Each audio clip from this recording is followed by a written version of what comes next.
Bonjour à tous et bienvenue sur PokéChannel 76. Donc aujourd'hui, ouverture de la série Lorcana Disney. Pourquoi, comment c'est un craquage. Voilà. À la base, j'étais pas du tout parti pour. Le vendredi 1er, je faisais un petit vadrouillage des magasins. Et en passant à Micromania, je suis passé, j'ai vu qu'il y en avait de dispo. C'était les deux derniers du rayon. On m'a expliqué que dès le 1er septembre, c'était dévalisé. Donc je me suis dit, bon bah allez, let's go, on va se faire un petit kiff, on va s'en prendre deux. Ça a l'air d'être compliqué d'en avoir. Au final, après renseignement, oui, Disney fait la rétention de produits de façon à créer une grosse hype sur le produit.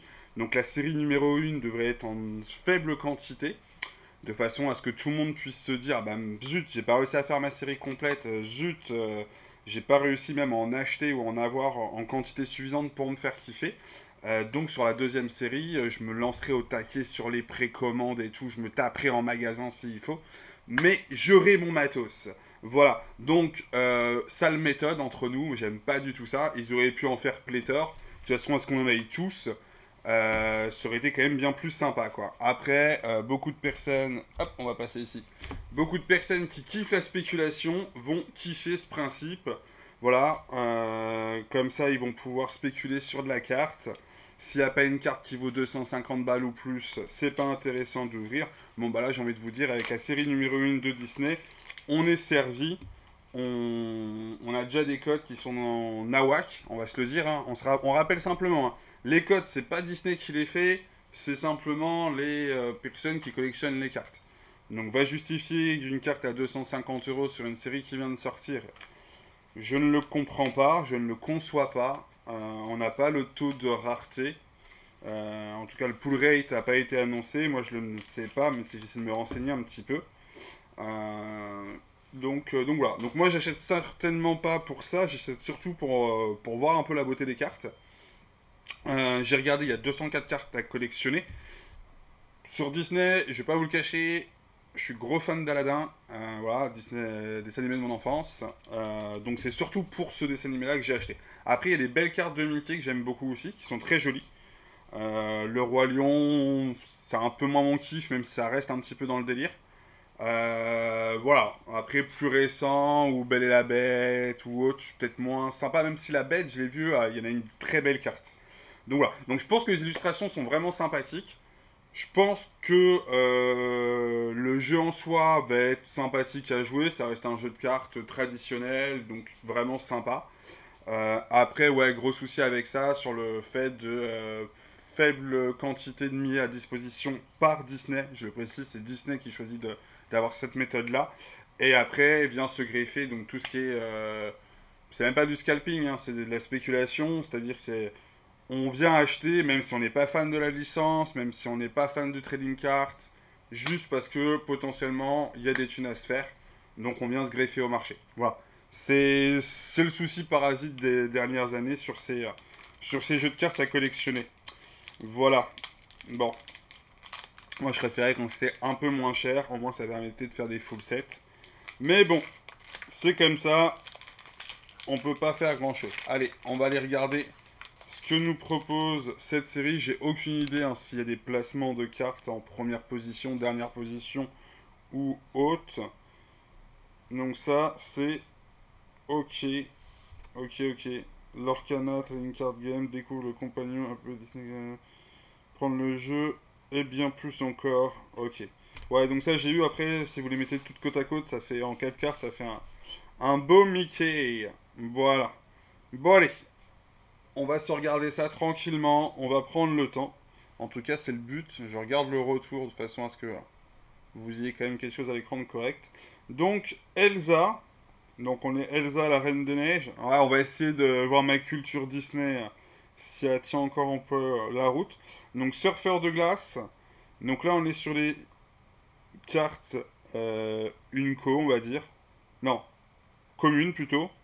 Unco, je crois que c'est plus un petit carré. Donc Elsa, ok. Lueur réparatrice, action. Qu'est-ce qu'on a? On a des cheveux dans la main là. Personne a retiré jusqu'à 2 jetons de dommage. Et c'est réponse. Donc ouais, c'est bien des... C'est bien des cheveux. Ok. Derrière, on a Madame de Garde-robe. Madame de Garde-robe qui serait dans La Belle et la Bête, qu'on soit bien d'accord. Bah c'est sympa, moi j'aime bien. Mais les illustrations restent jolies, de toute façon, les cartes ont l'air d'être sympas. Après, au niveau du centering des cartes ou autre, on sent que c'est de la qualité comparé à les séries Pokémon qu'on se tape en ce moment. Le duc de Weselton. Le duc de Weselton. Starbound méchant.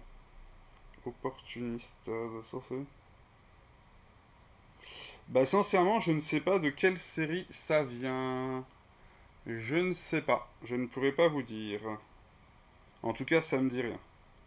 Maléfique. Alors, très joli. Très très joli.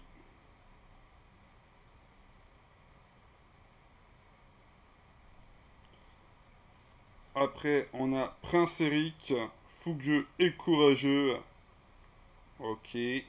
Donc là, pour l'instant, c'était que des communes. Et là, juste derrière, donc avec ce symbole-là, on va arriver sur une carte, une co, on va dire ça, par rapport à Pokémon.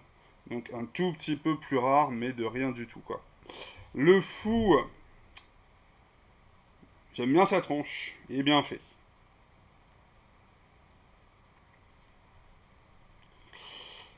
Sans dessus-dessous.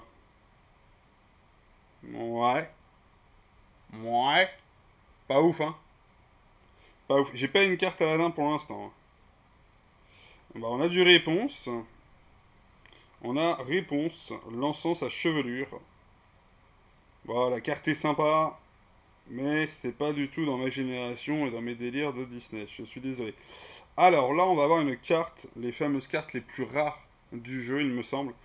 Hormis les secrètes, mais il me semble que c'est les cartes les plus rares du jeu. Alors, aucune idée s'il y en a une automatiquement par paquet. J'aurais tendance à vous dire oui. Mais j'en suis pas certain. On verra en tout cas dans le deuxième paquet si c'est le cas ou pas. Euh, voilà. Libéré, délivré. Libéré, délivré. Eh ben dit, c'est sympathique. Libéré, délivré. Alors, je ne sais pas si c'est une belle carte, si c'est une grosse carte. J'avais regardé un petit peu les cartes, je sais qu'il y a un Mickey qui a été classé dans le numéro 1, je sais qu'il y avait la belle ingénieure ou quelque chose comme ça, les gars ont parlé aussi, bah les gars, le site que j'ai regardé vite fait avant de faire la vidéo en parlait aussi. Pour ce qui est de celle-ci, j'ai un doute, je me demande si elle était ou pas dedans. Parce que je crois qu'il y en a une où en effet... il y a Elsa qui est en train de chanter, mais est-ce que c'est celle-là?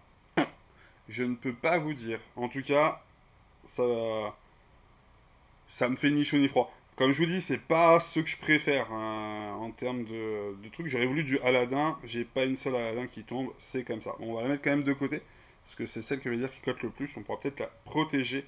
Accessoirement, on va essayer d'exploser les cartes. De toute façon, je pense toutes les protéger. Maximus, cheval du palais. On est sur quoi ça? C'est qui? Je sais plus. Je sais plus. Réponse? Non, j'ai... Je ne sais plus. Alors là, pareil, on était sur une carte qui était un petit peu plus rare au niveau de la carte.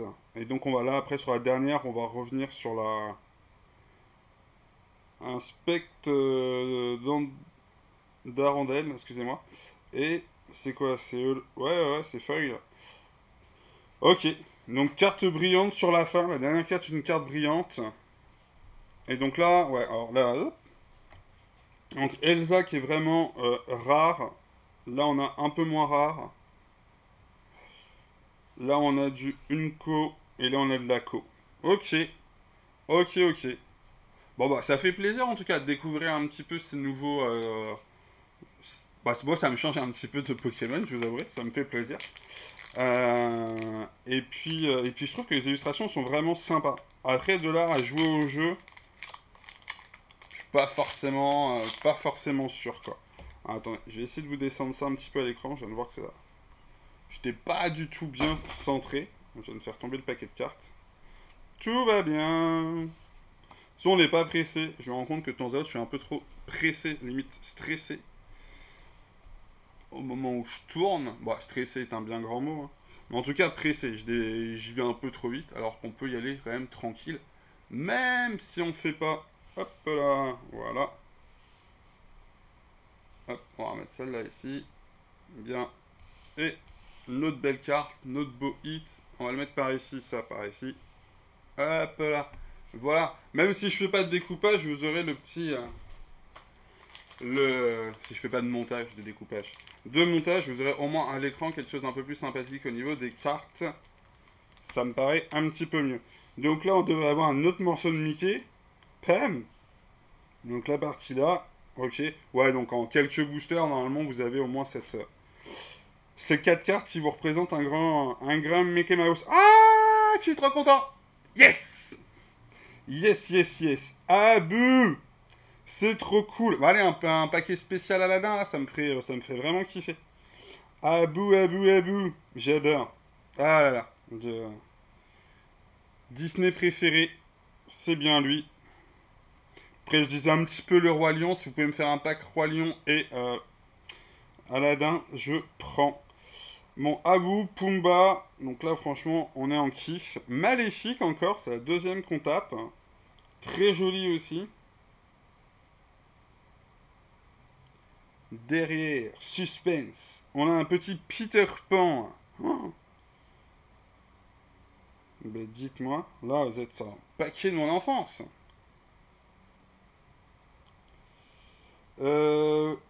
Philoctète, entraîneur de héros. Donc là on serait sur Hercule, il me semble. Il me semble, je pense avoir bon quand même. Miroir de la bête. Ok. Ok, ok, ok. Donc nous allons passer aux cartes un petit peu plus rares avec le chaudron d'Ursula. Alors là, pour le coup, le chaudron d'Ursula. Ursula. Ouais, je sais pas, j'aurais mis ça dans la petite sirène, Ursula. Mais comme ça, à l'arrache. Et n'hésitez pas à me dire en commentaire. Je peux ne pas du tout être au point sur les derniers Disney. Voilà, là c'est vague souvenir. Et je vous avoue que j'ai pas révisé avant la vidéo. Ah. La bête est à moi.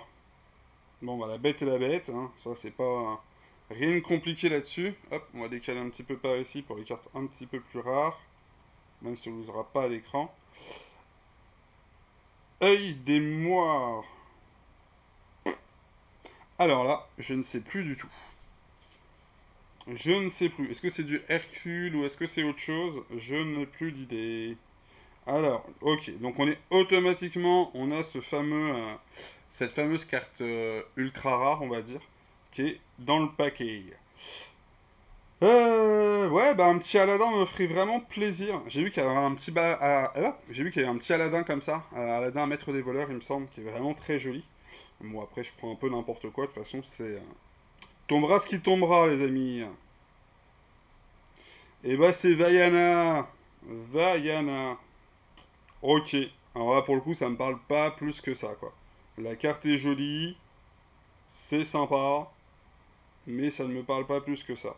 Et derrière, on a la reine, qui est vraiment très jolie. Oh, il y en avait encore deux. Autant pour moi. Donc, ça, on va mettre ça ici. Hop, et après, c'est une commune encore qui retombe. Mais on avait la reine ici, très jolie. Oh, il a un sabre. J'adore, je kiffe. Je kiffe, je skiffe. Ah, attendez, j'essaie de vous le centrer. Bah, elle est trop cool. Ah là, je suis content. Pour mon set Aladdin, façon de parler, hein, quand je dis set Aladdin, ça me fait très très très plaisir. Bon bah c'est très très cool, hein. On va arrêter avec les très très très. Ah c'est cool, c'est bien sympa. Donc les deux gros hits sont ici.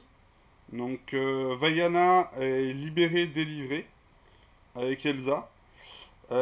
Aucune idée des cotes. Comme je vous l'ai dit, je vais pas partir forcément sur la spéculation de tout ça. Moi, c'était vraiment pour le kiff d'en ouvrir.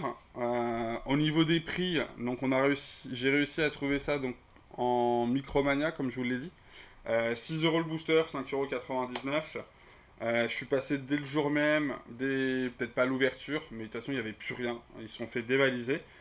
Les magasins spécialisés ont été livrés, les magasins, les grands magasins comme King Jouet, Pickwick Toys qui s'appelle Smith Toy maintenant, donc c'est tous ces grandes enseignes n'ont rien eu et ont expliqué que certainement ils n'auront rien mais simplement la vague numéro 2 en série numéro 2. Ce que je trouve assez déroutant, voilà, dans le sens où Disney savait très bien où ils allaient, savait très bien qu'avec avec la notoriété qu'ils ont, qu'ils allaient vendre au taquet. Donc là, c'est vraiment créer un buzz, créer des quantités limitées. C'est vraiment pour qu'on se batte un petit peu pour les avoir. Ce qui fera automatiquement augmenter le prix des cartes. Hein. Donc voilà, donc les spéculateurs rentrent dans le marché aussi. Ce qui fait que déjà qu'il y a peu de produits, on a encore plus à en vouloir. Donc ça crée un petit peu la croque-crotte. Mais bon, c'est le jeu du commerce, hein, l'offre et la demande.